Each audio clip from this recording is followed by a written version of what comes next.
Welcome back to the Sports Complex on a Wednesday afternoon. I know what day of the week it is on a Wednesday afternoon. On the show today, we'll get into some Big 12 basketball. Texas takes on UCF tonight here at home. So we will get into some of that. We'll talk some NBA. There was a big trade. Not a lot of big teams in it, but big trade happening today in the NBA. So we'll get into that as well. Get into some more NFL playoff talk, the coaching carousel in full effect. And also talking, of course, some Texas Longhorn football. That'll be coming up on the show today and much, much more, including your text messages. 512-447-3776. 512-447-3776 is the text line number. You guys drive the show. We just try to keep it on the rails. What that means is whatever you guys want to talk about, we will talk about on the show is within reason. And, we will get to it. We try to get to everybody's text during the show. Sometimes we run out of time, but we normally get to everybody's text on the show. So we'll keep that going again today here on the Sports Complex. It is finally warming up a little bit, so I hope everybody made it through. It seems like we made it through this patch pretty well. Didn't seem like there was a lot of problems in the city, which is nice. It worries me that there's another thing coming because it seems like every year I was talking to someone at a club. And this is a while ago but this was earlier this year, I think. And she was asking me, she was like, well, the weather's becoming get bad. And then she's like, is it always like that in Austin? Is there always just the city shuts down with something? I was like, no. I mean, it's been the last couple of years, but no, before that, it was not like that. And she had apparently moved to town right before the snowpocalypse. So she had moved from up north, so she was like, I don't get why the entire city shut down. And then there was the Armageddon, and then with the trees, but yeah, she basically couldn't. She was like, is this going to be all the time? Because I just moved here, and it seems terrible. And I was like, it is right now, but things will get better, I promise. It won't always be like this. At least we hope it will not always be like this. Let's get into some talk. If we do want to bring you up on a little Texas football news. We'll cover it more in the 5 o'clock hour. But if you have not seen the news, we got the news late in the show yesterday that Texas got a commitment from Silas Bolden, the wide receiver out of Oregon State. He has decided to come to Texas, a real big speedster who will be sure to be used in some fly routes and some different opportunities in the offense, but especially on special teams. His speed on special teams could be really special for Texas. Also, Kendrick Blackshire, the linebacker, has committed to Texas out of Alabama. Still looking at those Alabama players entering the portal. We will get more if we see more of those go in, including the safety Caleb Downs, which apparently he's looking at Ohio State. He's going to talk to Texas. He's going to talk to Georgia. We don't know how serious he is about Texas, but that is one of the teams mentioned, at least. For safety Caleb Downs, who had a great season last year for the Crimson Tide, would be a big get for whoever gets his services coming up. And just another quick note that the Ohio State Buckeyes have hired Ross Bjork, the AD out of A&M. It's a good way to, hire a coach who doesn't work out and then have to pay him a massive buyout that you put in the contract for God knows what reason. And then you move up. You go to a bigger school, which I know some people say that's not a big, but he chose to go, so I guess he thinks it's a better job. But we'll see. But that's just another Aggie failing up. They'll put that one in there, see if we get anybody on the text line mad about that. But I don't think we will. I think you guys are with me on that one. Let's talk some Texas basketball and some Big 12 basketball. Last night we saw TCU lose to Cincinnati. This Big 12 is eating itself already. John Newman went for 20-7. Day Thomas, 21-6 assists in that game. And really did kind of the opposite of what they did to Texas. For Texas, they used those bigs and were able to get down inside against Texas, get Texas into foul trouble. TCU, they just played good defense against them, and the guards put up big numbers against TCU, but that's number 19 TCU dropping one at Cincinnati. Also, number 9 Baylor, who was one of the remaining undefeated teams in the Big 12, drops a game to K-State, 68-64 in overtime. K-State's defense suffocated Baylor. Baylor shot just 33% from the field in the game, 18% from three-point range. Baylor is finding trouble this season as much as they're very highly ranked and ranked higher than Texas was, and everybody's worried about Texas and their offensive struggles. Baylor's playing pretty well, but when they play against some of these good defensive teams, those shooting numbers start to dip. It's like Houston, too. If those three-pointers don't start to fall, it really boggles these teams, and the defensive teams start to back off of you as three-point shooters, and it is creating problems for a lot of these guys, the good defense in the Big 12 right now. It's created problems for Houston. Houston playing Texas Tech tonight will be a really good game. We'll talk about that in a second. But Baylor losing to Kansas State means that your only remaining undefeated team in the Big 12 right now is Texas Tech, and that's 4 games in to a Big 12 schedule. There's one remaining undefeated team, which is pretty crazy to see. We also see that tonight, UCF, one of the new teams to the Big 12, will be coming into the Moody Center at Texas. This is a game Texas needs to win. They need to win handily. They're 8.5-point favorites on the game, but Texas is going to need to play just a better game of basketball. They're going to need to shoot better offensively, get some more plays in there. We've talked. Rodney Terry hasn't said what he's going to put his starting lineup out yet, or at least I haven't seen it yet. If you have on the text line, send that in.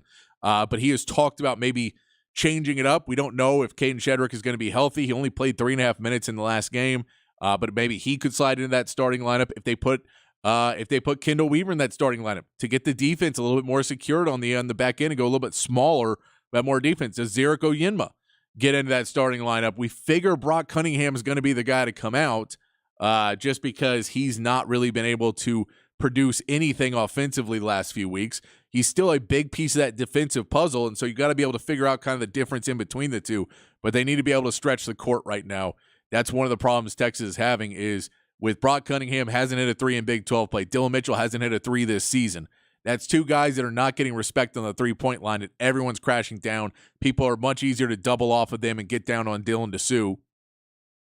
And so Dylan Disu has to step out and shoot threes, which he can hit. He's hitting them at a higher percentage than either of the other guys. However, that is creating on them a bigger opportunity for them to get him away from where he is a 50-60% shooter and really good shots underneath where he can get down and get in the post and get in foul trouble and get other guys in foul trouble. Those types of plays you'd like to see Dylan Disu be able to do more. He hasn't been able to get those going yet. So we'll see if they'll be able to change up and get some more shooting out there. It also means that guys like Max Abmas and Tyrese Hunter are stuck where they're getting guarded really strong in the three-point line, meaning Max Abmas is coming off of screens and taking shots 5, 6, 7 feet behind the three-point line because that's where he's getting open at. And I get he can hit those, but he's hitting those at 20%. He's a good three-point shooter. We know what he can do, but you need to be able to get him shots that are a little bit better than that. And the more that you create the ability that he can drive by by pulling out all your bigs and making it so at least all he has to do is at least beat one guy and then go up against a big, and he's good at using his body to create distance and taking shots like that and hitting layups like that. Well, if you know he can do that, then you need to be able to space the floor a little bit better. They haven't been able to do that.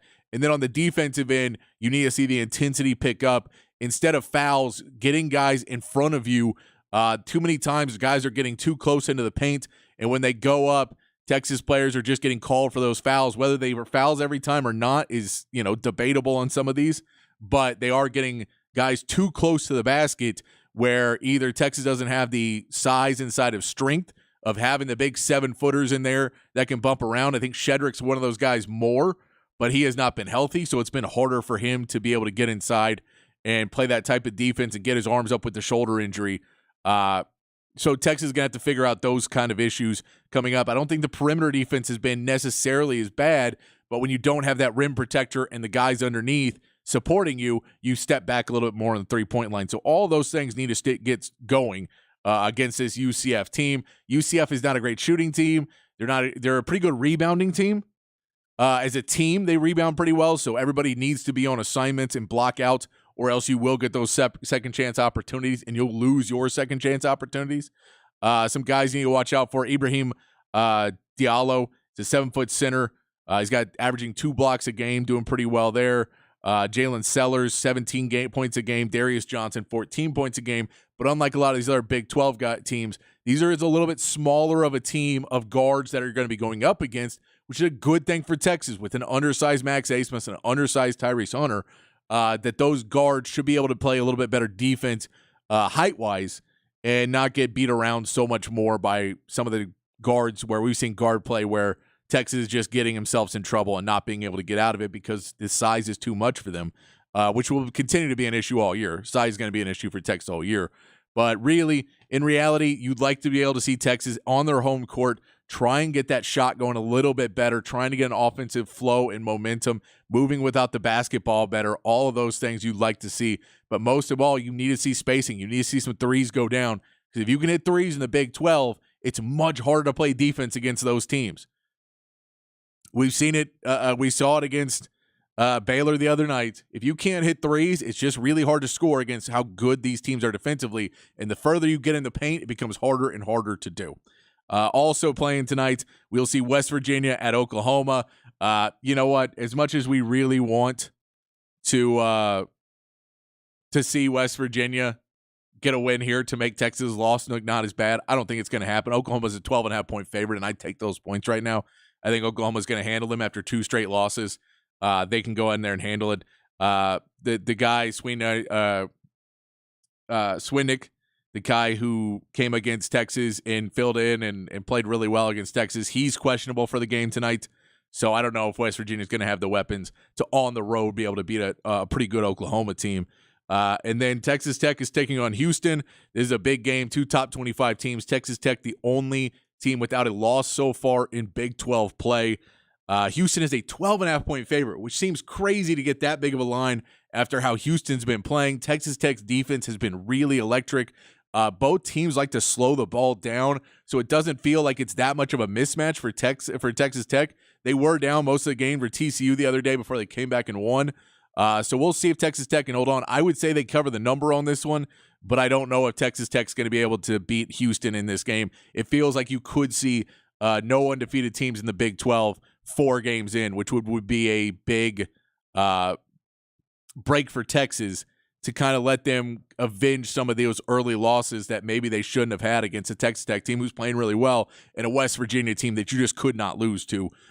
So those 2 losses are looming, especially that West Virginia one. You need a rebound and get a big win tonight against UCF by, well, rebounding. Also, we can note Texas, number 11 Texas women's team did handle their business against Kansas last night, 91-56. Texas is going to be playing well in this Big 12 schedule, trying to go and handle their business. Now that Baylor is not Baylor without Kim Mulkey, this Texas women's team has a path to a Big 12 title. Madison Booker playing really well. Of course, Rory Harmon's out for the year, but Madison Booker stepping up. Taylor is stepping up. There's some good players on this team that are stepping up and playing big minutes for Vic Schaefer in this women's team. Moving over to some NBA talk. Of course, the big news that came down a few hours ago. The Pacers have made a trade for Pascal Siakam. He is now officially off the market, one of the most sought-after trade items because everybody knew he was on the market, because everybody knew that the Raptors were rebuilding, so you didn't necessarily have to give up as much as you thought you may have to, or as much as, some of these other big trades where you have to give up really, key parts of your organization and make a hard decision. And it may be one of the reasons why he didn't get picked on other teams is other teams didn't want to leverage their future quite as much as the Pacers did, who had some picks as well. The Pacers end up sending Bruce Brown, Jordan Nwora, and 3 first-round picks. 2 first-round picks in 2024 and 1 in 2026.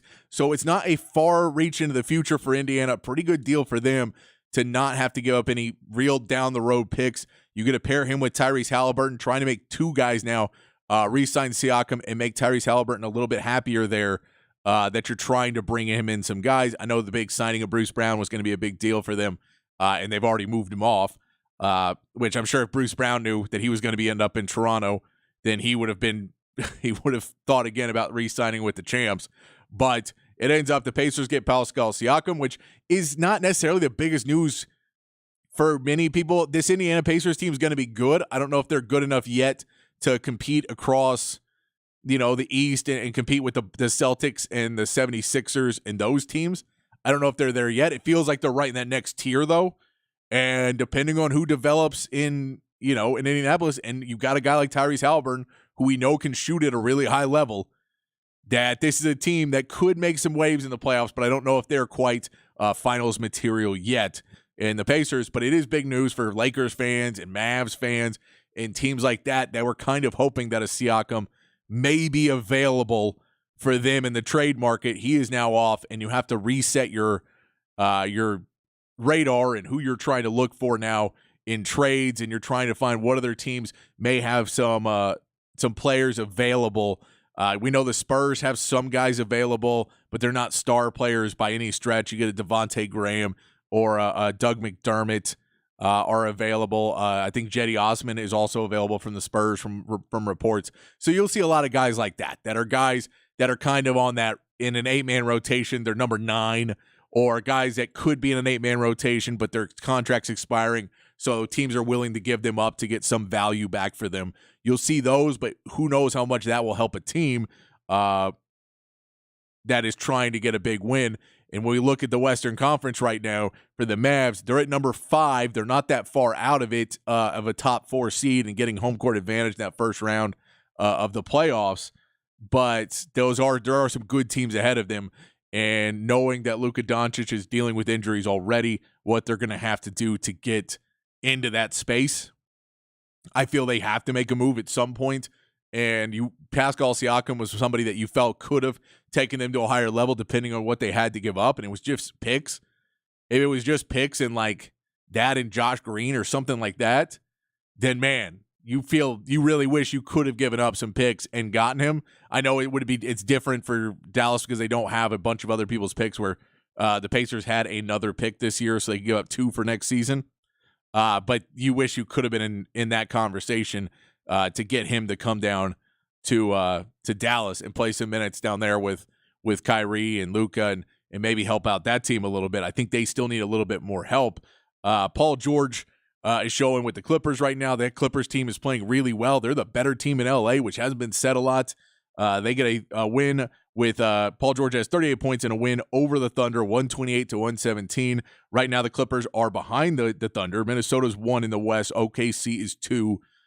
We get Denver at 3. You're defending NBA champions, and the Clippers are at 4. Those are really your top 4 teams. The Mavs right behind them at 5. But the Clippers look like they're moving up. They're starting to feel it. They had some struggles early in the year. They had some struggles right when they got James Harden, but that now seems to be working out. Russell Westbrook coming off the bench seems to be working out. There seems to be happiness. Kawhi Leonard signs a contract extension. Ty Lue's got everybody, and I don't know if they've just quelled and made it to where we handle problems in-house or whatever they're doing, or Steve Ballmer has gotten them where he's happy and he's been able to spend some money on things to, make everybody happier in LA. But this is a Clippers team that is playing really, really well right now. And if they do not have injuries, which they've had a lot of in the past, they're going to be a dangerous team. I don't know who's beating them 7 games in a row with that amount of talent, with Paul George, Kawhi Leonard, James Harden, Russell Westbrook. I mean, that is just a really good lineup of players on that team right now that can all play well at moments. Russell Westbrook, we know, isn't the player he used to be, but still can play well in moments, and coming off the bench, second unit with a guy who can really keep that energy up. Does a really good job with that.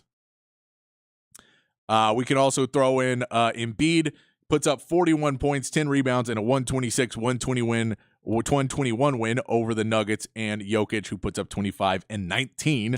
Embiid right now in the conversation for MVP, but has to worry about a little bit that there's a new rule in the new CBA that if you don't play in 65 games, you have to play in 65 games, so you can't miss more than 17 games in an NBA season to be qualified for Defensive Player of the Year, MVP, all pro teams. You have to play 65 games in a year.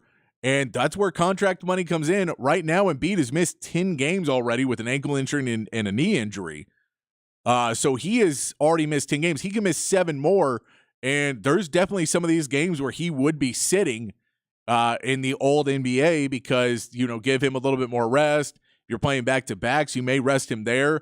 But they are right now having to play him game after game after game because they're trying to keep him in that MVP race, because not only is it winning the MVP, and he'll say health is more important than the MVP, but the money's more important than anything. And the money is where he can't sign the Supermax deal if he doesn't get those all-pro teams. And that's where that 65 games is going to be big.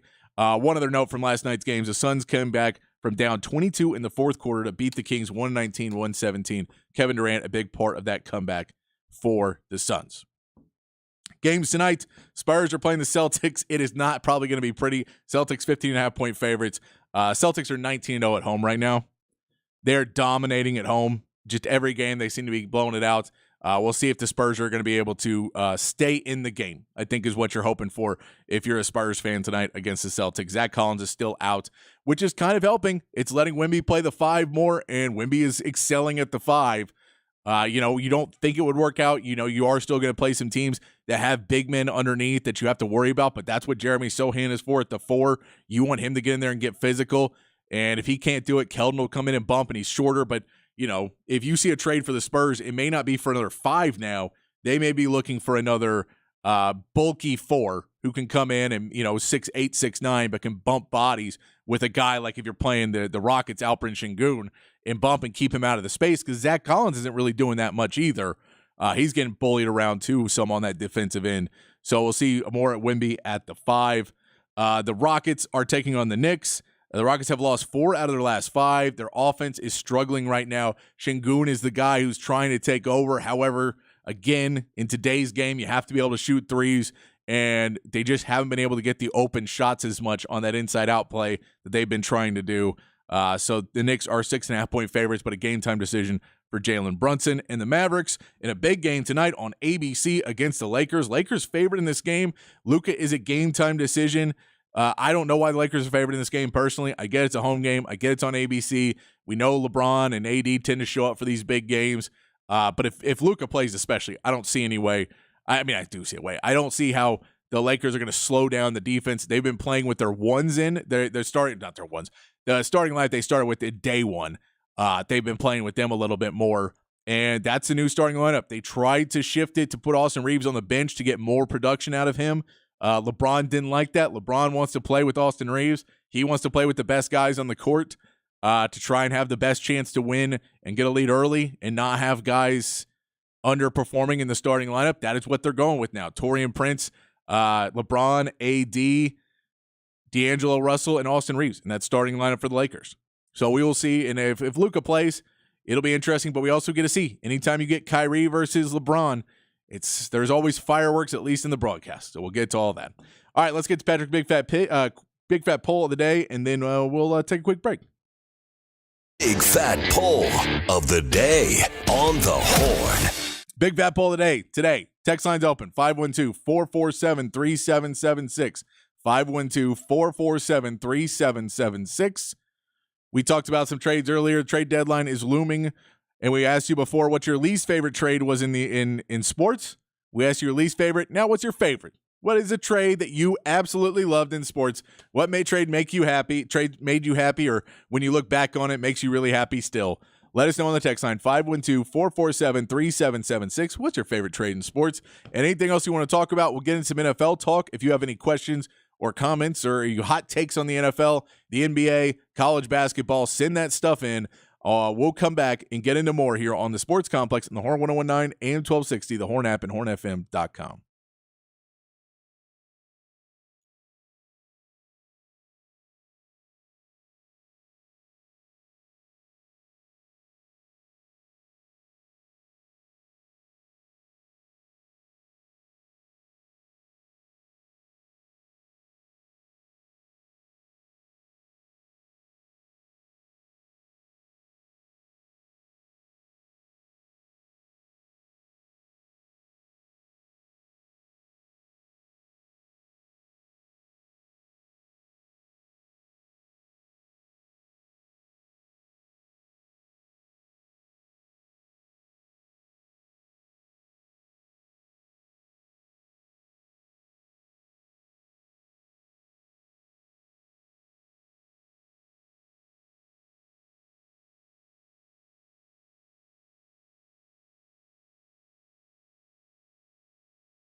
Back on the Sports Complex here on the Horn.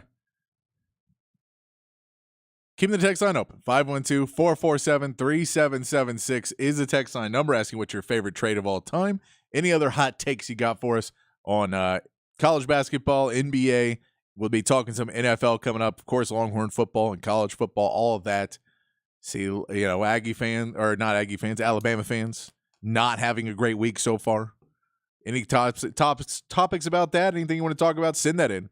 512-447-3776. I want to play a little replay from Hook 'em Up with Ian Rod B this morning, talking some about PFF and the grades. And I saw that the CJ Stroud grade this morning, and it seems a little off. JJ Watt had something to say about that too, and a little bit about that Texans matchup this weekend against the Ravens. It's a little Hook 'em Up replay right here on the Sports Complex. All right, my first rant is actually about Pro Football Focus, and I like Pro Football Focus. They're great. They do get themselves in trouble with their algorithms that are rating players. I like their stats because they have advanced stats, analytical stats, but their overall grades when they grade players gets them in trouble. So we all know that CJ Stroud and Jordan Love had basically the same stat line. It was damn near identical. 16 to 21. Both were 16 to 21 in their playoff wins this past weekend in the wild card round. 274 yards passing for CJ Stroud, 272 passing yards for Jordan Love, 3 touchdowns, 0 interceptions for both those guys, 157.2 passer rating, identical. All right, passer ratings for both Jordan Love. So stat line looks really, really similar.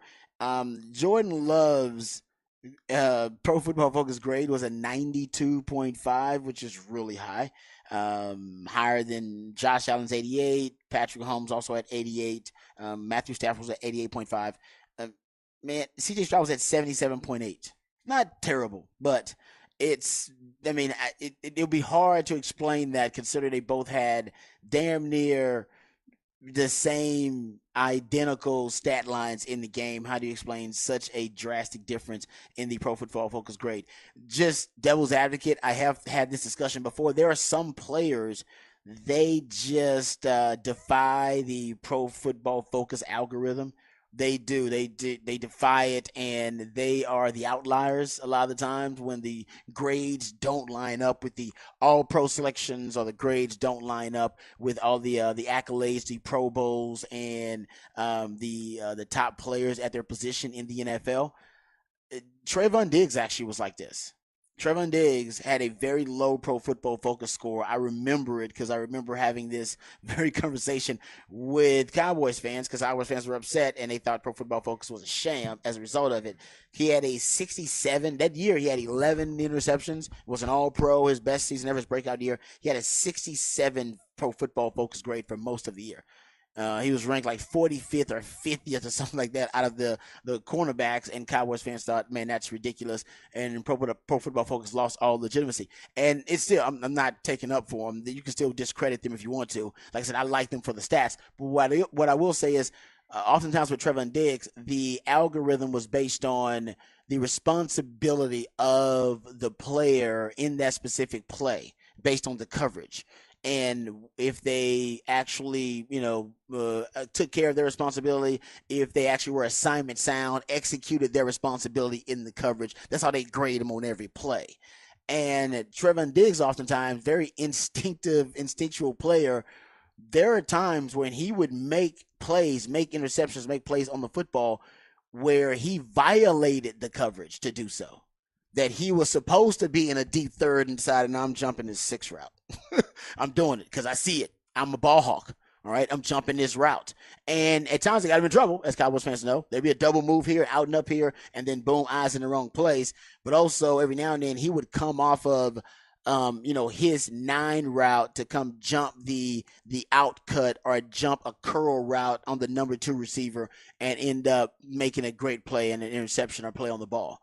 And you almost had to live with the plays you would give up because he would make so many of those plays. But Pro Football Focus is grading you on being assignment sound on plays, and you don't get enough bonus points for making splash plays like Trayvon Diggs is making. I think you should get more bonus points for making splash plays because, as I always say, every cornerback's going to get beat. They all get beat. Every last one, even the great ones, they get beat. You watch them.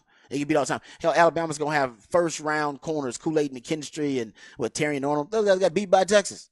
Texas lit them dudes up in the passing game. They still don't get drafted really high because you gotta, it's once you look at the body of work and the sample size, you'll see that those guys make more plays than they give up. And that's ultimately only thing you can ask in this modern day and age from your corners. I need you to make more plays than you give up because you're going to give up some. And try to be as assignment sound as you can. The thing with Trevon Diggs is he wasn't assignment sound, but he's a playmaker. And Pro Football Focus is grading you, giving you higher grades, I guess, than they probably should for being assignment sound rather than being a playmaker and making plays. And the truth is, football is about getting your hands on the football. Football is about the football. Those guys should get extra points. They should get bonus points because they're football-oriented guys. They're havoc players, splash players, guys who make those big plays, and that's what Trevon Diggs was. So that doesn't add up. And I think C.J. Stroud, ultimately, and it's a great clip I want to play of a player's there was a players podcast where they're talking about C.J. Stroud. They dropped too many bombs, too many F-bombs, N-bombs, S-bombs. We can't play it. And I'll send it to E and send it to Ty just so they can hear it. But these guys are talking about how rare it is and how humiliating it is for a quarterback to get to their third read and able to make an accurate throw in third and fourth read. Remember I talked about that's what the NFL wants to see from Quinn Ewers. Get to your second, get to your third read and still be accurate and still be, a sound with your mechanics, your footwork and all that kind of stuff. But they were talking about him getting to his third read and him looking off defenders. And one linebacker describes he thought he had CJ because CJ was getting to his second read, he was the nearest defender, and he took it away immediately. And CJ was staring right at his guy, and he thought, okay, CJ's staring right at my guy. He's definitely going to panic. We're about to get the pass rush is going to get there. All right, because he said he jumped the route, and he said CJ actually was just looking off the safety because he looked at him for about a half a second and then threw it to the third read. And he talked about how humiliating and how rare that is. And it is for a rookie quarterback to be able to do that. And I think for Pro Football Focus, honestly, for the C.J. Stroud, the only way I can explain it is that C.J. Stroud often, because he is so sound, either their grades don't account for his maturity as a quarterback, or he is next level, getting so deep into the progressions, and maybe the Pro Football Focus algorithm cannot really track what his progressions are because it is rare that a rookie is that mature in their progressions. We haven't seen it. It's the greatest rookie season for a quarterback ever. So I really can't explain the disparity in the scores between Jordan Love, his 90-something Pro Football Focus grade in that game, and Jordan and C.J. Stroud's. But I can tell you there have been other discrepancies by Pro Football Focus. He's not the only one. So don't let it, I think, get to you. There are reasons for him being an outlier. I don't know what they are just yet because it's just kind of just started, but I guarantee we'll find out what the reasons are. At least I'll have a theory about it coming up a little bit later on. All right, let's talk about the Texans and how they're going to defend Lamar Jackson. Matter of fact, let's talk about the Texans in their last game versus which was great, by the way, versus the Browns. And I found a little nugget about the strategy and the game plan that I thought was pretty cool. So we talk about breaking tendency, and obviously you got to break tendency in big games, right? That's the only way you're going to win a big game because there's so much prep done. They know your trends. They know your tendencies. They know your habits as a team, and they're going to dial in on those. They got a game plan built around those. So you got to break tendency at the right time. Do something outside of your comfort zone. The way they broke Tennessee defensively that we brought up earlier this week was they shadowed Amari Cooper with Derek Stingley more than they shadowed him all season long. Usually he doesn't shadow. His shadow rate's pretty low. Shadows when you follow a receiver around.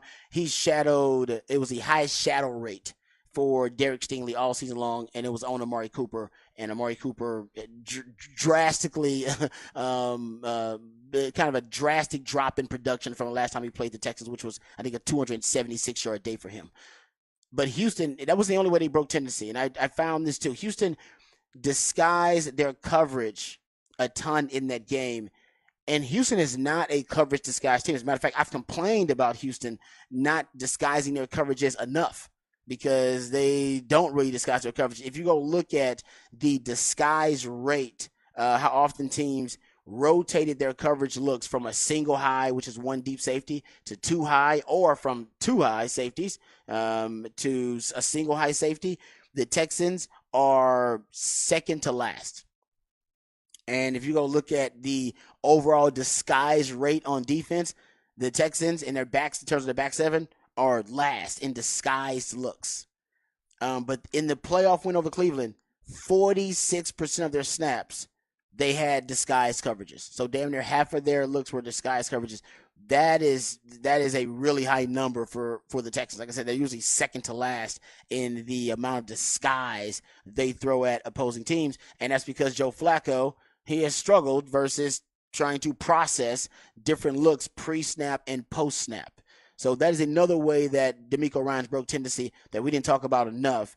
Not only do you have the Derek Stingley shadow rate, which was the highest rate that he has shadowed a receiver all season long, but you had the disguise rate, which was the highest rate that the Texans had all season long. They were hovering right around 20%. Or maybe a little over 20% disguise rate during the season, and he decided to up that percentage in the playoffs and up that rate in the playoffs. So there's two ways he did it, and I thought those were brilliant strategies, and it worked. Not only did you get the interceptions and the turnovers, you got the pick six, and they looked like Joe Flacco was confused and discombobulated. That's probably why, because he saw totally different looks from the last time he had played the Texans in Week 16 until that wild card matchup. So give DeMeco some credit. Yeah, and we will see. Obviously, these Ravens and Texans played, but it was all the way back Week 1, first game of the season with the new coach. And obviously, Baltimore was breaking in a new offense in that game with Todd Monken as the offensive coordinator. So much different teams now. Yep. But they'll square off on Saturday. First game of divisional playoff weekend, about 3:15, 3:30 on Saturday afternoon to launch the weekend. Texans with a full week's rest. The Ravens coming off 2 weeks rest. And a lot of talent in Baltimore. We'll talk a lot about Lamar Jackson and how you deal with him. But, the youngster Zay Flowers has really come on as a wide receiver for them. He's healthy now, too. He's healthy. They're relatively healthy coming off 2 weeks off, essentially. Remember, they didn't play their starters against Cleveland in Week 17. Took the week off last week. I mean, that's where the rust versus rest conversation will come in. Can the Texans jump on them? Because maybe they're playing at a playoff intensity level, and the Ravens have to reach that. But we'll see. They'll be playing at home, so they'll have that home crowd intensity pushing them in Baltimore. Very tough place to play.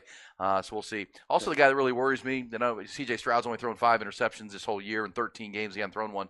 But their free safety, Kyle Hamilton, has really emerged one of the best defensive backs in the country in the game, Rod. Out of Notre Dame, we saw him at Notre Dame where he was just kind of an everywhere kind of player. They took him in the first round, and this guy's really turned in to one of the best players on their defensive side of the ball. They also traded for Roquan Smith from the Bears, and he's come and really solidified their run defense. I mean, this is a really good Ravens team. We know that, right? And against the best competition this year, they've beaten the daylights out of the best competition in football this year. So big challenge for the Texans. That's why they're a 9.5 point underdog in this game. We'll talk about it all the way. We'll hear from C.J. Stroud coming up, talking about this matchup, and fun to have a Texas team still playing in these playoffs with the Cowboys' disappointing end of their season. We're talking about that as well, Rod. What are they going to do? The reports that Jerry Jones won't meet with Mike McCarthy till later this week to have a conversation. And according to Sports Illustrated, it's almost a job interview for Mike McCarthy. Because if you're Jerry Jones, you want your head coach to paint the direction. Well, what happened and where are we going, right? I mean, we know where we've been. How do we get to the next level? What's the next conversation for them? Looking forward to that. And are we still believing Jim Harbaugh's going to the NFL? I mean, he's now interviewed with the Chargers and the Falcons. Yeah, he's going. Think he's going? Yeah, this is all theater. Well, to that in mind, Rod, I don't know if you saw this morning, but our friend Blake Monroe over at On Texas Football, he discovered this, that the early line is out, and Texas is a 1.5 point favorite at Michigan September the 7th. 1.5 point favorite at Michigan, and that would include with Jim Harbaugh being back because he hadn't left yet. No, I'm with you. I think he's gone though, and they're losing a lot too. So I understand the line. Honestly, it's and we're ways away, so that could change a lot, especially with the transfer portal, everything happening.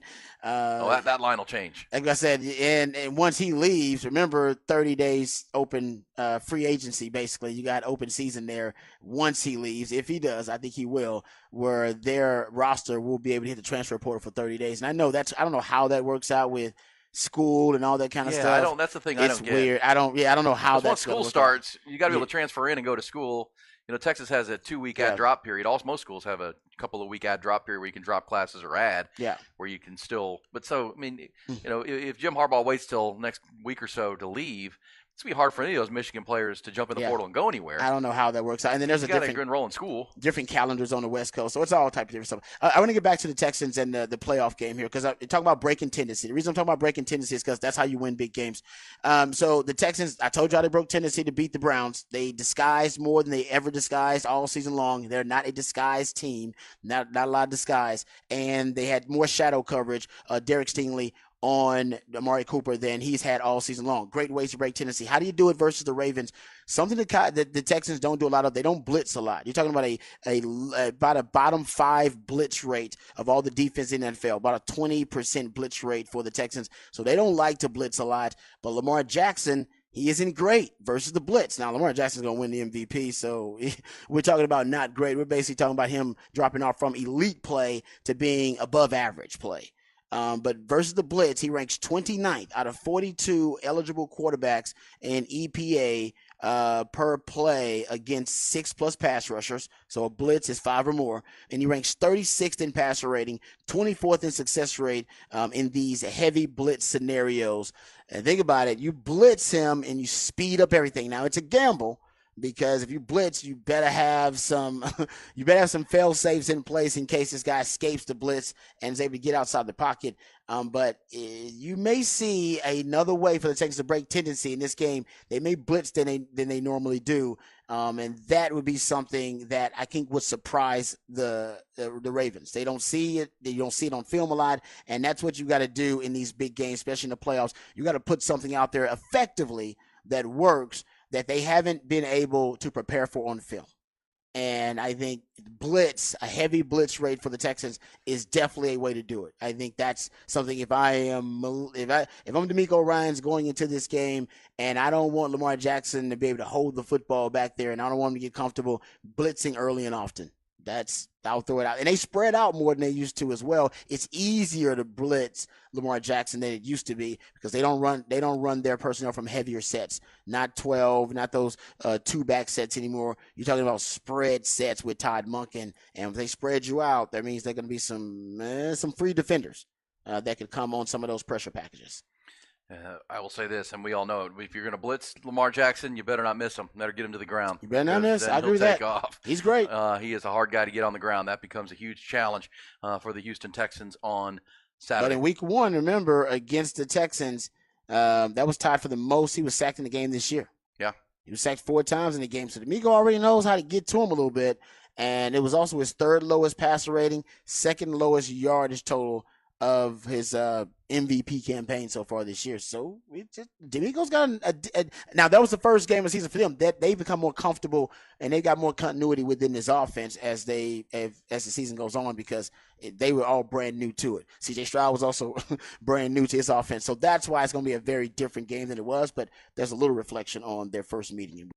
Good stuff there from E and Robbie on a little hook 'em up replay here on the Sports Complex. We're going to come back, get to the text line. 512-447-3776 is the text line number. We're asking today, what is your favorite trade of all time? It could be NBA, it could be NFL, could be MLB. Whatever your favorite trade of all time is, send that one in on the text line. Anything else you want to talk about, NFL, Texas football, NBA, college basketball, we'll talk about it here on the Sports Complex, here on the Horn. We come back, text line 512-447-3776, right here on the Sports Complex on the Horn 1019, AM 1260, the Horn app, and hornfm.com.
Back in the Sports Complex here on the Horn on a Wednesday afternoon. Getting to the text line here. 512-447-3776. Asking your favorite trade of all time. And if you got anything else you want to talk about, we try and get to everything here on the Sports Complex. My man Nate texted in. You do a good job about not being distracted by the text line. I'm very distracted right now, Nate. My favorite trade would be the rights for Dirk. Was so pissed at the time, but I guess it worked out for my mental health in the long run. Were you a big Pat Garrity fan? If I remember the trade correctly, off the top of my head, it was Robert Tractor Trailer, who was drafted a couple picks after Dirk, and Pat Garrity. If I remember correctly, it was Pat Garrity and Tractor Trailer. I don't know if there was picks in it or whatever else for Dirk. But yeah, I'd say it worked out. I'd say it worked out for the Mavs, as Tractor Trailer unfortunately did not have that long of a career, and Pat Garrity was already up there. It was never, I don't think we could compare Pat Garrity and Dirk Nowitzki in many categories. Text says, Clyde the Glide coming home to the Rockets in 95. Yeah, that's something. I can't remember off the top of my head that trade, but I remember when he came back because my mom's is from Houston, so that side of the family is from Houston. So they were all pumped about it, and then it was also they played together at Phi Slamma Jamma, and so it was big news in Houston. It was very big news, and it was big news everywhere, but in Houston at the time, in 95, we didn't have the internet the same way we do now to have all the information spread everywhere, but it was big, and it worked out well there too. And I do remember, though, some people were like, Clyde's washed up. Like, this isn't going to work. He's washed up. There's no way this is going to help out this team. But he was a pretty good player there and then they had those ugly jerseys, the pajama jerseys, when they tried to go and make it. I don't know what they were trying to do in that, but those pajama jerseys that they had at one point, not good. Taylor says, any updates on the hiring defensive line coach for the University of Texas football team? No, I've not seen anything. No one has told me anything, which is disconcerting. At this point, I did see a positive on the other side that Johnny Nansen, the linebackers coach and co-DC that was hired to come to Texas, is out talking to coaches and doing that and working, wearing the burnt orange still. So we know that Arizona has clearly reached back out to him to see if he would have an interest in coming back to be the DC after they've hired their new coach. And, it seems like he doesn't want to right now. It seems like he's staying in Texas. So that would be good. But, yeah, I've not heard. I'm assuming that they're going to, see if, the Freddie Roach is expected to be retained. He went to Alabama, so he probably would be off the market. If you talk about, I think his name's Mike Erickson or something like that at Michigan, he was a Michigan guy that played in Michigan, so he's probably not going anywhere, even if Harbaugh goes to the NFL. So I don't know. I'm assuming they're doing it behind the scenes and just trying to keep it quiet. But no, I've not. It is somewhat, you kind of would like to see that happening sooner rather than later. But no, I've not seen anything. Texter says, favorite trade. And they said, do Rod and he moved to the afternoon. No, they did not. That we just do replays here on the Sports Complex, show some love for those guys. And always good to hear what Rob Babers and Aaron Hogan have to say. Favorite trade, Rams, Goff, or Lions, Stafford. Which side? Because one of them has got a Super Bowl out of it, and the other is in the playoffs currently because of it. So which side is your favorite trade of it? Are you just like it because it's working out for both teams? It seemed to be a solid trade for both teams at the end of the day, that the Lions are doing just fine with Goff. But the Rams got a Super Bowl, so you can't complain on either side of that trade, I don't think. Texter says, this is Nate again. We had to wait for Dirk. Yeah, you had to wait for Dirk for a little bit. Look, I can tell you, Nate, I remember when the Spurs drafted Tony Parker. This was 2001, and this is when I was starting to get into, and I wanted to do more reporting and following the NBA, and I was really getting into draft coverage. And so I was, scouting a ton of players in college, which is much you could do in 2001. It was trying to watch these games and trying to go and finding the information on everybody. And so I was writing these articles and doing stuff of NBA draft coverage. And so I had all these guys that I was hoping the Spurs would take, and they draft Tony Parker. And I'm like, who is this kid from France? Why do we draft a kid from France? This is terrible. Was not a great take for me. I'll give myself credit. I was not. I was like, I think 17 at the time. So, man, wasn't my best pick at the time either. But but that was one I can tell you. I was not thrilled with the Tony Parker pick either. Manu Ginobili was late enough in the draft that we didn't, that one didn't matter. But there was a first-round pick for Tony. Oh, come on. There's all these guys who I can't remember their names now that we should have picked. All right, we're going to get back to the text line when we come back. 512-447-3776. What's your favorite trade of all time? Also, do you have any takes on the NFL, the NBA, college football, college basketball, some Longhorn talk, whatever you want to get into? We try to get to everybody's text here on the text line. We are going to get into some NFL talk when we come back. Coaching carousel is in full effect. We'll give you an update on all of that when we come back here on the Sports Complex on the Horn 1019, AM 1260, the Horn app, and hornfm.com.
Hour 2 on the Sports Complex here on the Horn. We're going to talk some NFL coaching carousel, some more little Longhorn notes, and of course the text line 512-447-3776.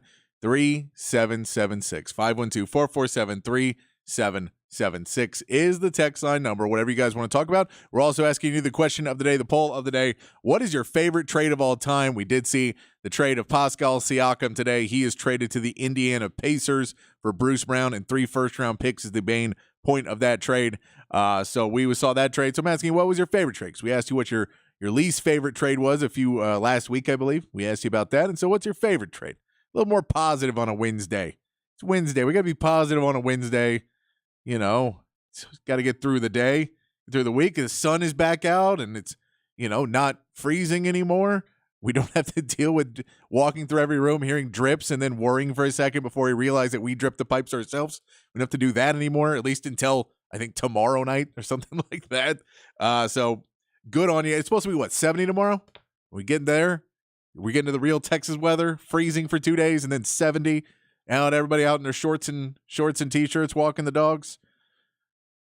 Let's get into it. A little Texas news for you here to start. If you missed the news yesterday, it came in at the end of our show. Texas got a commitment from the Oregon State wide receiver Silas Bolden. Speedster from Oregon State, put up really good numbers.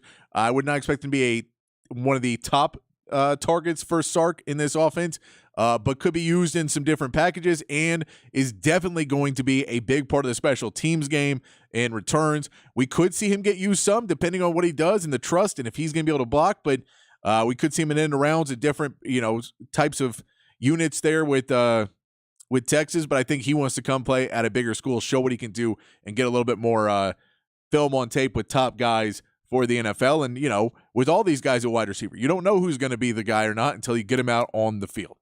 They also get a commitment from Kendrick Blackshire, the linebacker from Alabama. Another commitment there for Texas to give you some help, especially Blackshire is going to be good in that run game. Will be a big pickup for Texas to help it that defending the run. Now that you don't have Devondre Sweat and Byron Murphy, you may need a little bit more help from those linebackers. Blackshire could be a help in that. We also can note Alabama safety Caleb Downs is into the portal. One of the top safeties in the game is going to be a sought-after target. We know he is talking to Texas. We know he's talking to Georgia. We know he's talking to Ohio State, as well as other schools. So we will see who he ends up getting real interest from. And, I mean, all those people, he's one of those guys who can probably pick where he wants to go. So we'll see if he decides that maybe he wants to come play for Sark or if he wants to come down to Texas and be a part of a new-look secondary, what it looks like it's going to be in 2024 for Texas. And another note, the Buckeyes, Ohio State Buckeyes, have hired A&M's former AD, Ross Bjork, a AD who made the great Jimbo Fisher hire and firing. But I can tell you this, if you want to underperform and still raise from your boosters, there may be no one better than Ross Bjork. So that is why I think he gets the job in Ohio State. But the Aggies now looking for another AD, and I'm sure it's going to be the search will start with how can you get us to never play Texas again because we can't play Texas anymore. There is apparently talks that they want to now go to the Big Ten to get away from us again.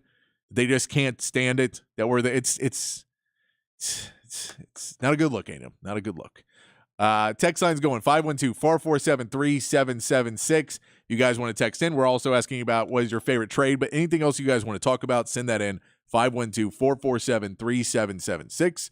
Texter says, will we get Downs?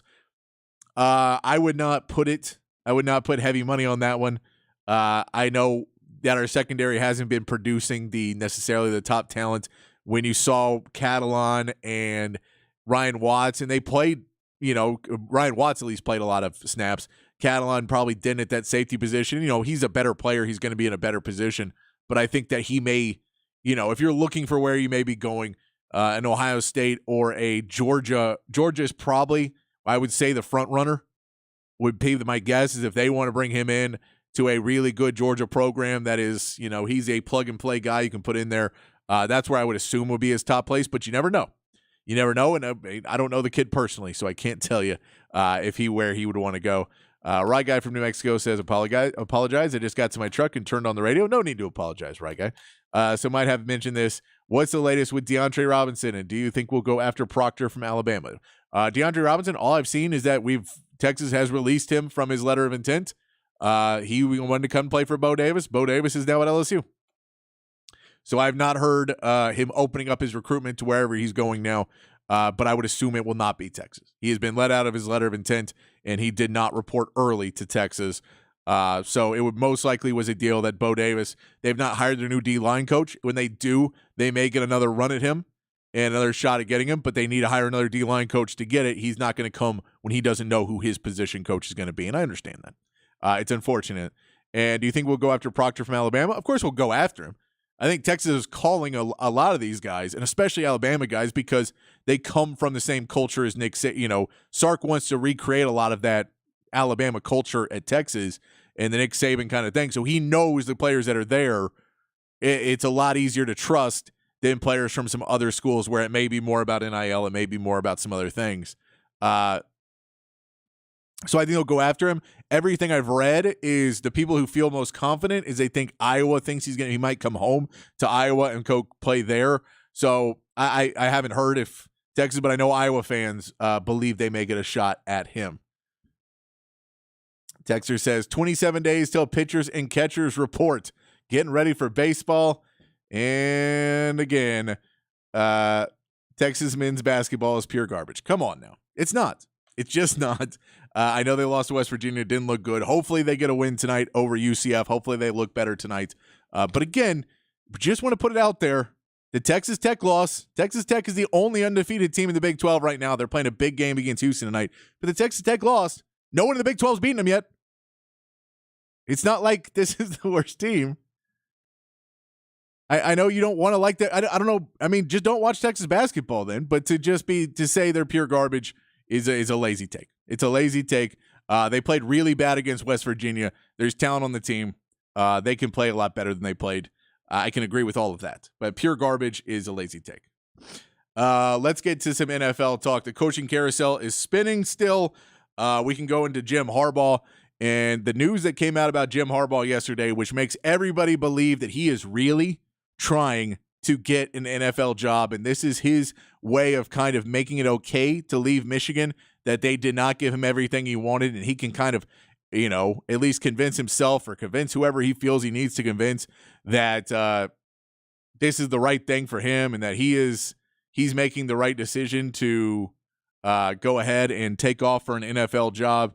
That he is apparently asked in his Michigan contract that if he were to be suspended for any findings from the NCAA or anybody else, that if he was suspended or had to have sanctions or anything else, that it would not affect his contract. He could not be terminated because of suspensions. He could not lose pay because of suspensions. Basically giving him an ironclad, I can cheat and it doesn't affect me at all type of attitude that Jim Harbaugh could have, which he kind of already has a little bit. And not super mega cheating. I know people think he cheated more than he did, and people always want to blame everybody, and I get it. It's just what it is today. But it seems to me more that he's looking to exit Michigan, exit college football, and go for that Super Bowl trophy. The two places he has talked to so far, he has, of course, interviewed with the Chargers, who was a team that he apparently wanted to talk to last season and wanted to go to, but they kept Brandon Staley. The big problem with the Chargers, and the question for the Chargers, rather, to see if they would be able to get a Jim Harbaugh, is not can they afford Jim Harbaugh for a franchise that is notoriously being cash poor and a little bit cheaper. And there is the whole thing with how the money's tied up with the family because it is an inherited franchise. And so decisions don't all have to be made by the entire family, but most of the family wants to sell the team and just get the money and they don't care. But then one of the family members really wants to keep the team and thinks it's a big, great option and he wants to run things. And so it's just it's a kind of a messy operation there. So you have to deal with that. You have to deal with the fact that it's not just signing Jim Harbaugh and giving him probably the highest paid NFL coach is what he's going to ask for if he gets around that. But which, by the way, sign him to that before Bill Belichick gets signed or before Vrabel or whoever else gets signed, or Mike Tomlin gets his extension, whatever those numbers will be. But he's going to want that big contract. It's not just that. Then he's going to want to go bring in some assistants. And are they going to be able to go get these assistants? Maybe steal some from Michigan, maybe steal some from Baltimore, from his brother, steal some from different places, bring in these really good assistants and coordinators that are going to be millions of dollars a piece there. So that's more millions of dollars. Jim Harbaugh likes sports science. And so can you bring in the analytics and the sports science teams and the right training and all of this? Can you afford to bring all that in? Can you bring in all of that? That is the question, is can you bring in all of those and pay for all of that? So Jim Harbaugh is probably less than half of the money you're going to have to spend at the end of the day, because you're going to have to bring in, spend millions of dollars on all these other parts. That's the real question for the Chargers if they want to bring him in, is do they want to spend all that extra money to do that? The other team Harbaugh is interviewed with is the Falcons. The Falcons have really apparently are going hard on we want to bring in a big name coach here. Arthur Smith did not work out. He didn't have the right, culture. He didn't have the right fit. He wasn't getting the respect in there. The two people that the Falcons have interviewed are Bill Belichick and Jim Harbaugh so far. And I know they probably talked to some other people, but they've interviewed both the big names in this search for a coach. So the Falcons with Bijan Robinson and now Drake London, and with Kyle Pitts and some really good offensive players. The defense wasn't bad last season.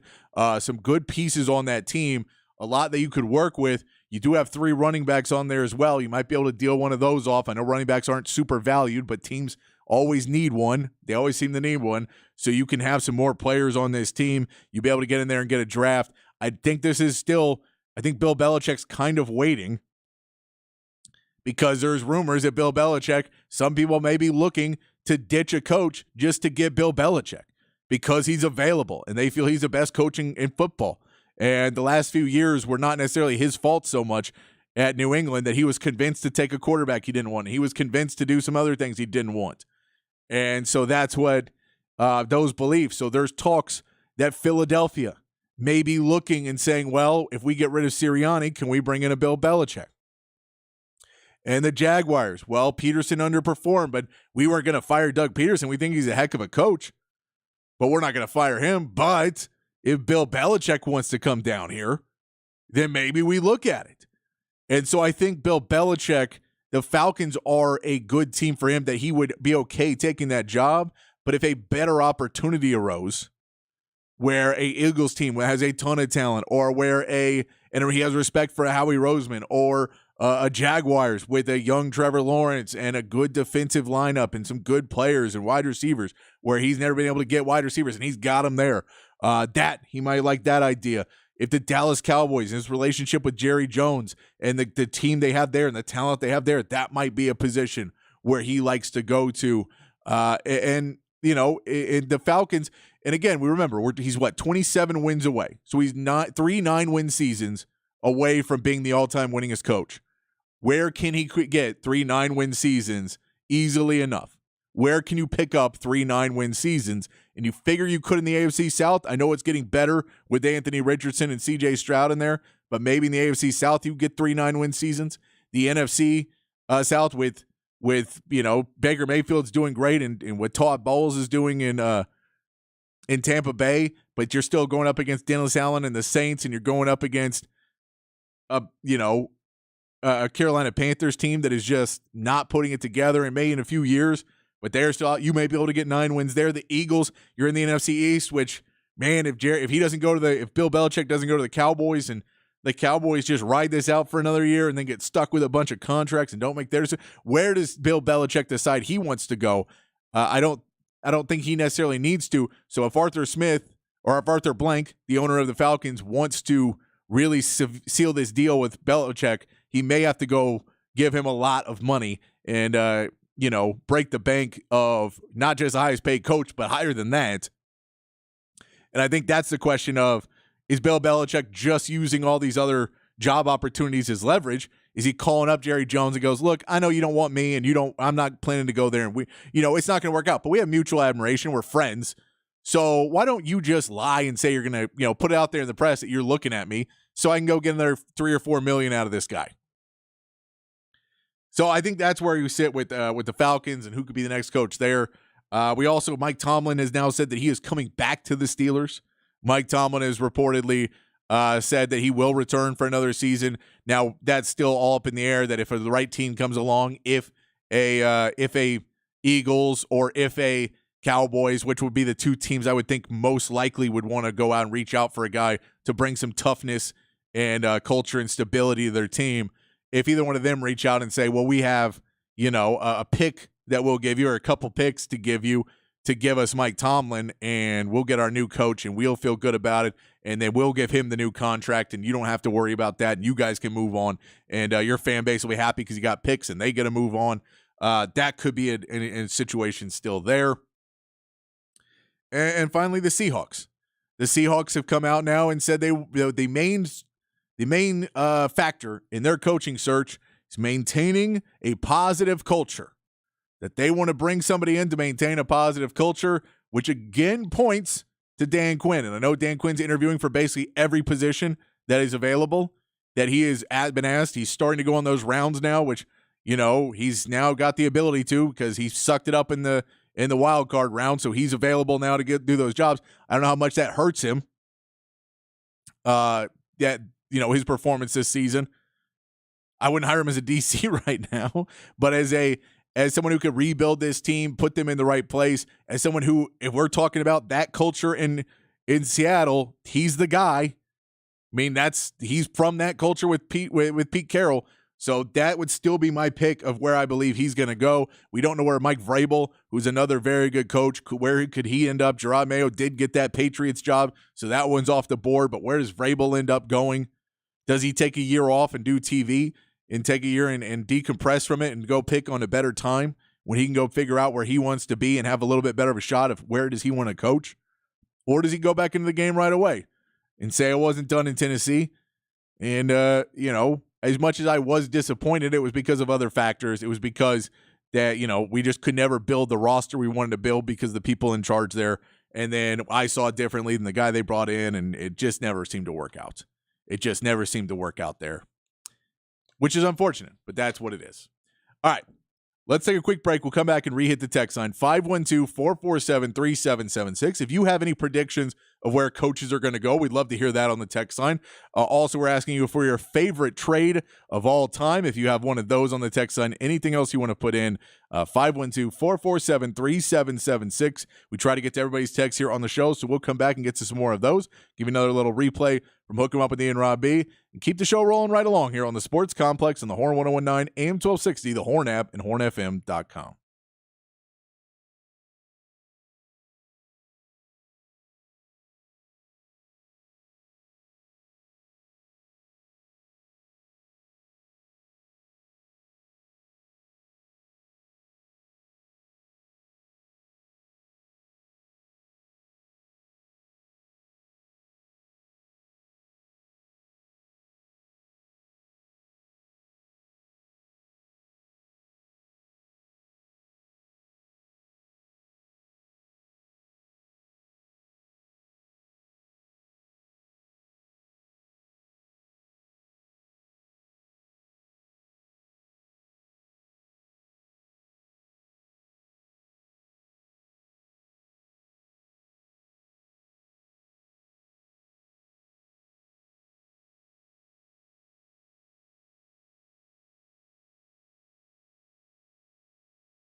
Back on the Sports Complex here on the Horn.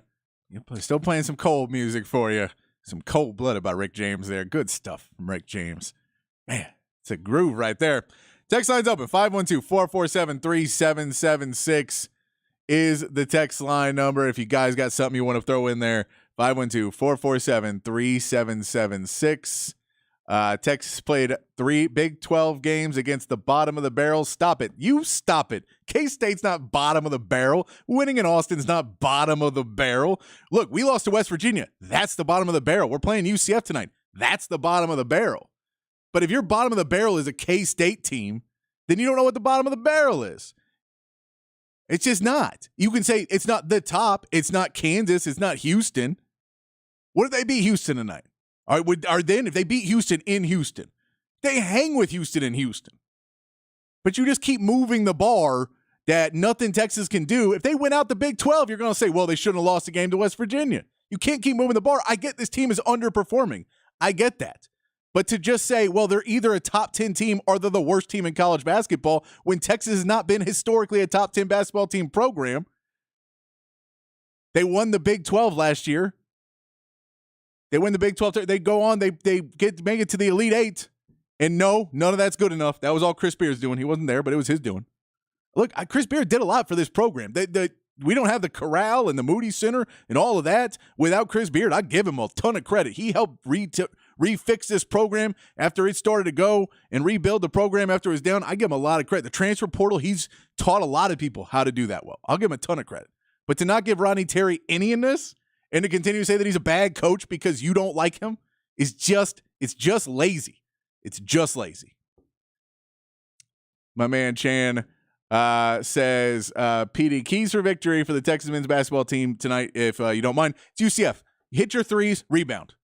It's not complicated. There's some different teams that you're going to play that are harder. Hit your threes and rebound. If you shoot 7 for 28 from 3, you're going to have a hard time. If you let them continue to get second chance points, you're going to have a hard time. They're not an oversized an oversized team at guard, so that's going to mean that you're going to be able to play a little bit better defense with Max Abmas and Tyrese Hunter. They don't necessarily have the size inside. They have Diallo, who's a 7-footer, but he's basically a 6-6 or a 7-7 guy inside, so just don't let him go in there and take advantage. We'll see if they get the benefit of the call. If they get another 30 free throws tonight, then I think Texas is going to have to start worrying about how the game is being called against them leaving the Big 12. But I think that this is a game for Texas at home that you can start to get back into a groove of things. I'd like to see what the lineup that he's going to put out there is. I haven't seen what the starting lineup is, but if I find out before we get off the air, I'll let you know what I see the starting lineup as. But yeah, this is a game for Texas. There doesn't need to be a ton of keys to victory because this is not a great UCF team. You should be able to go and beat them. You should have been able to beat West Virginia. I'm with you guys on that one. That was just a bad performance by Texas all around. They weren't ready for it. They were up there playing in the snow the day before, and they were, they just didn't take it seriously. They thought they beat Cincinnati, and they got through the worst part of the season by losing to Tech. You guys, they're the worst. They're not a good team. We'll see what they do against Houston tonight. We'll see. But there's not, Chan. We don't need a lot of keys to victory in this one. Rebound the ball, hit your threes. Because they got to be able to spread the court. And so if you can't spread the court, they're going to have to figure out what to do with Dylan Mitchell. Because he's effective in a lot of what he does, but they are just playing so far. Just watch Dylan Mitchell tonight, how far off of him they're playing, and you realize the problems. Watch the guys coming inside and all looking for a rebound every time Max Abmas touches the ball. That's not good for a couple reasons. It's not good because you're standing around looking for the ball. You're not looking to make a move. It's also telling that they think Max Abmas is just going to shoot all the time, which that's not always Max Abmas' fault, but you have to change that narrative. So all those things to look for. But yeah, really, rebound, hit threes. It's not that complicated tonight. And play defense, but you should be doing that every week. I want to play a little recap from E and Rod B going behind the burnt orange curtain. We all like to get Rod's take on behind the burnt orange curtain right here on a replay on the Sports Complex from Hook 'em Up this morning. All right, the Longhorns add another receiver in the transfer portal. Remember Sark at the press conference when introducing the recruiting class. He goes out there and unsolicited. He throws out, "Hey, we're not done." Yeah, right And he before throws Christmas. out right before at that recruiting press conference. He says, "We're not done, and we're not done at wide receiver specifically." And man, since then, like I said, they've added 2 other wide receivers. Maybe it was just Matthew Golden, I believe, at that time. And now they've had Isaiah Bond and now Silas Bowden. Well, they also added Aaron Butler through the high school ranks. Yeah, I forgot about. Yeah, they had Aaron Butler another too. receiver for the high school I'm class. just talking about like the transfer portal to fill the immediate need and the urgent need. They added 2 transfer portal receivers.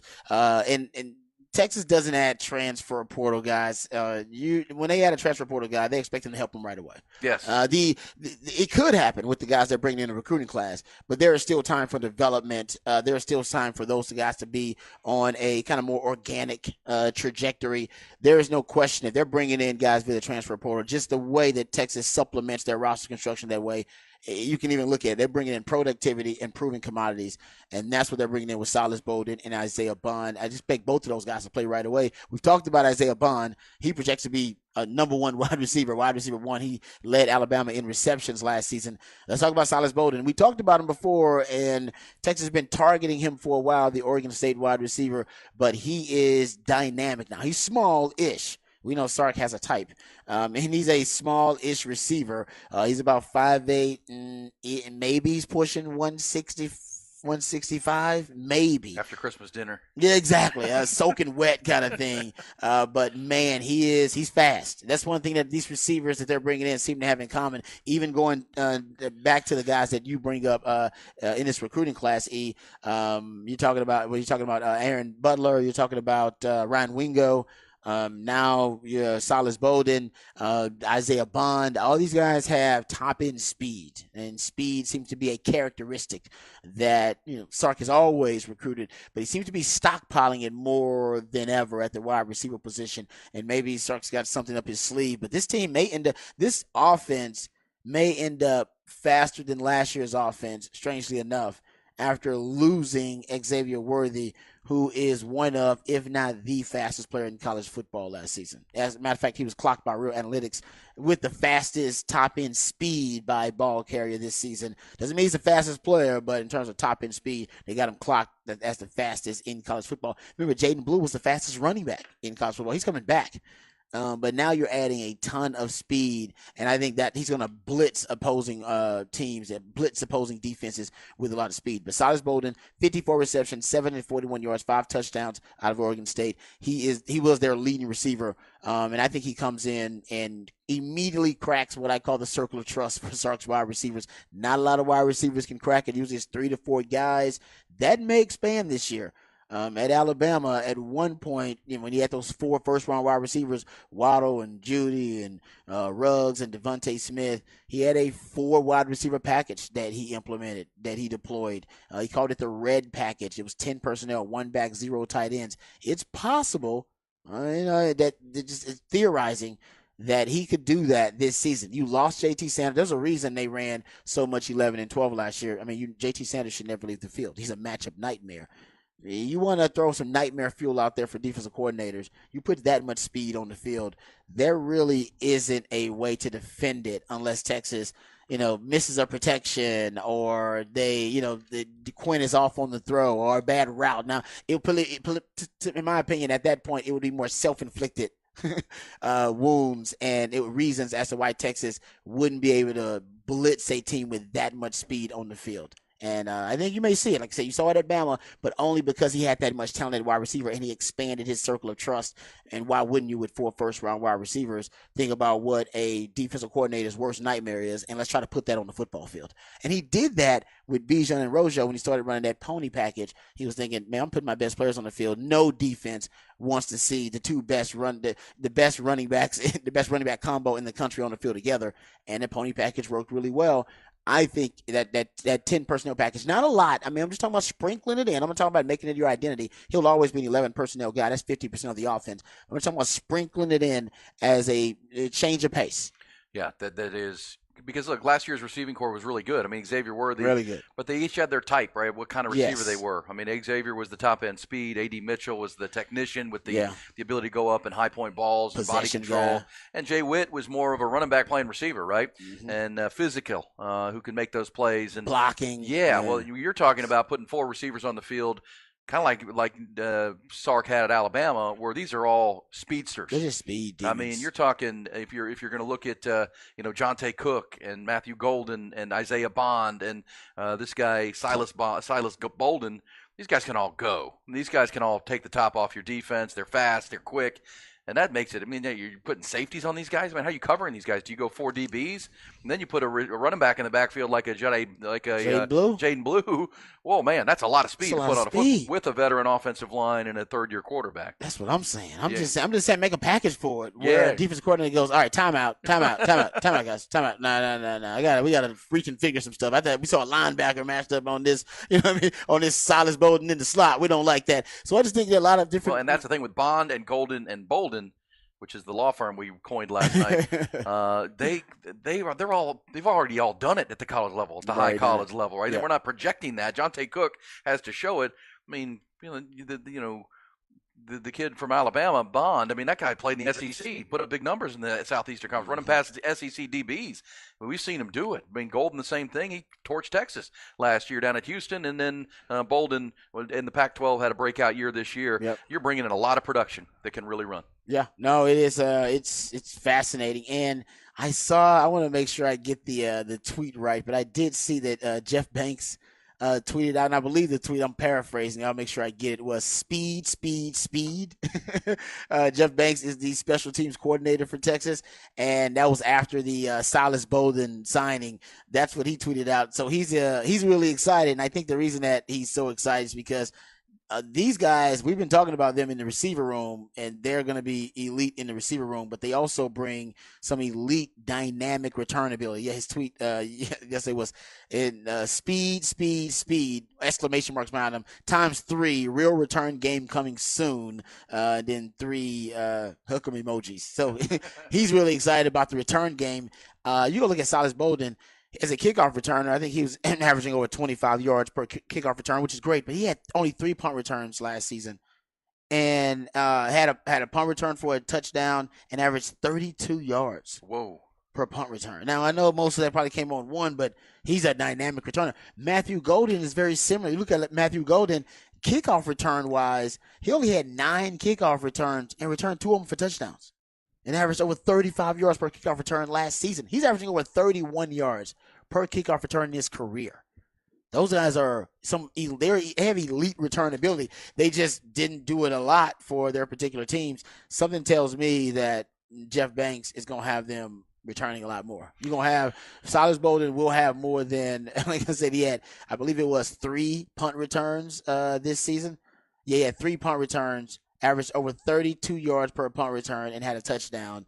Matthew Golden, 9 kickoff returns, averaged over 35 yards per kickoff return, and returned 2 of them for touchdowns. The ratios there are amazing. Yeah. The hit rate there is Well, and pretty even good. think on Jeff Banks' special teams, you had a couple of the fastest guys on the team last year, Keelan Robinson and Keaton Crawford.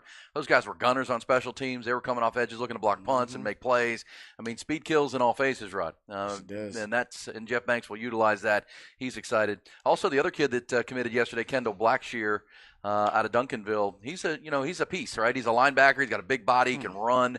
And he's coming here. He even said, I'm coming here to improve my draft stock. That's what I'm coming to do. He did say that. So, Yeah, he's from Duncanville, so he's already got guys that he's friendly with and knows in this Texas locker room, Cam Williams and the DFW presence. DFW, that's South Dallas, Duncanville. Yeah, it's all over the And place. so, and he's a guy that's hoping to come in and compete to get in the rotation at linebacker, where they're replacing the likes of Jalen Ford and some other guys, and Jed Bush. Jed Bush is off to the NFL. So, and on special teams, a guy like that who has been a stalwart at Alabama the last couple of years on the specialty unit. So 2 more players for the Longhorns. Yeah, it's interesting. It's been a while since players have been saying that, right? As a reason to come to Texas. Oh, man. They give me the best chance to play in the NFL. You're like, what? Say How what? quickly the narrative can yeah, change, because right? like I said, I said it weeks ago. More than It's Alabama? gonna be really exactly.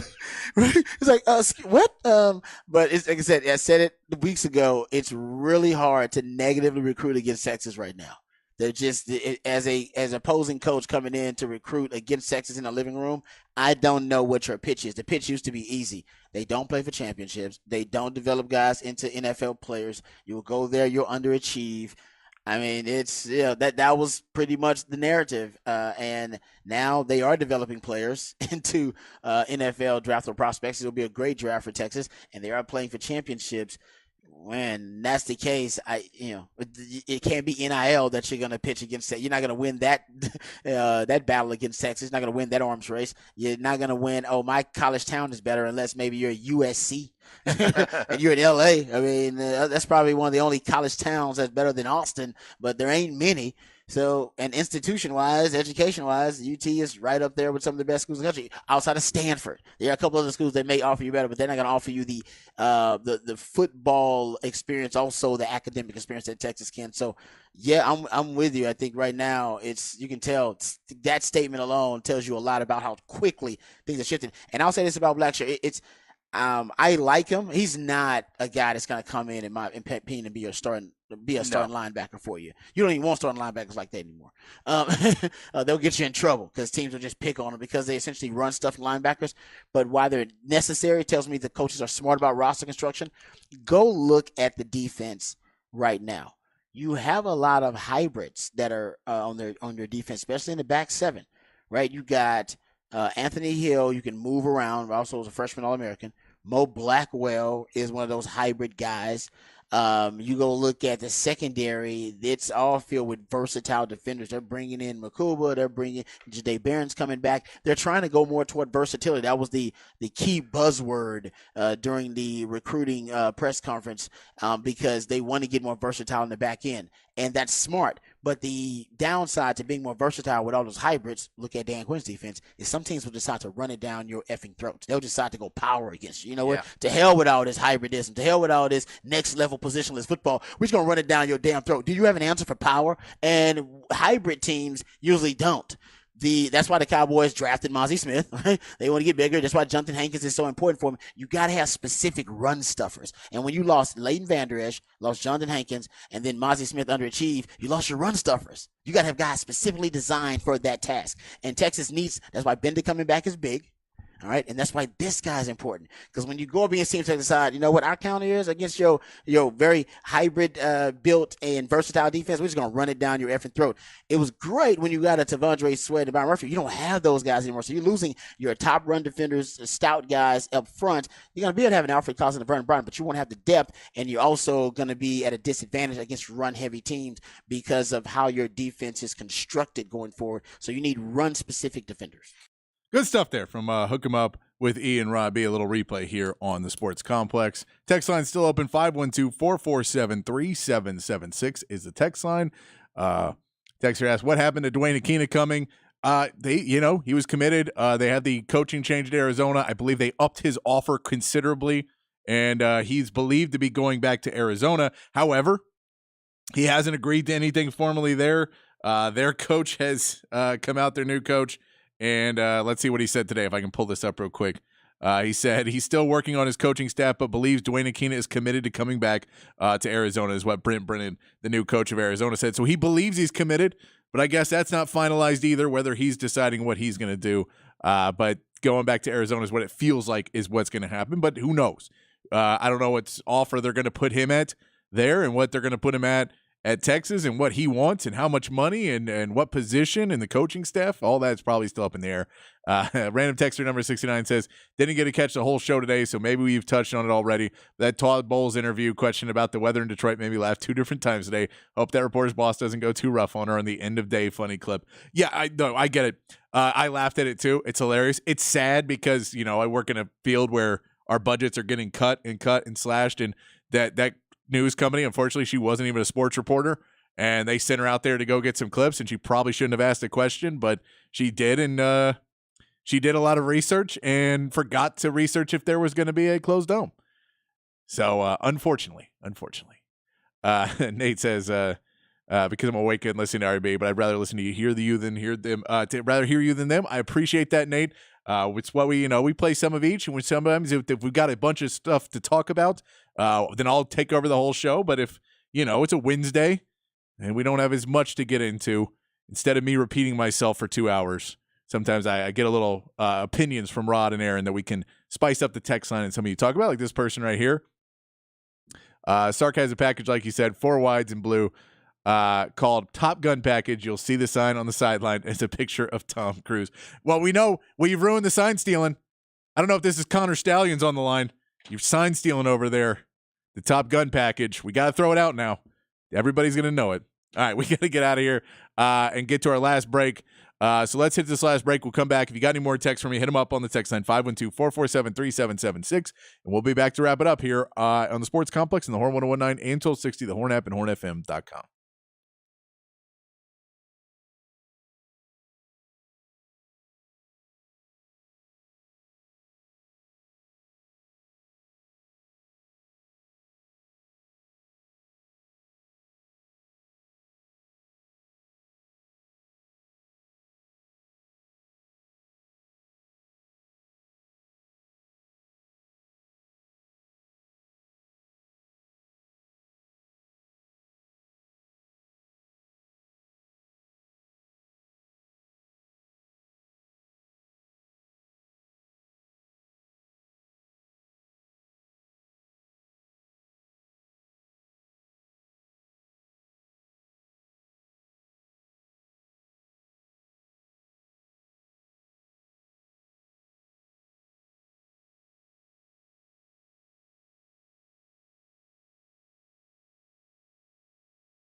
Getting out of here on a Wednesday, getting ready for some Texas basketball versus UCF, hoping that we get to see a Texas team that looks more like what we saw last season. My man Vintage Scott did text in, pay Akina. I don't know if it's about money as much as it is about title and responsibility.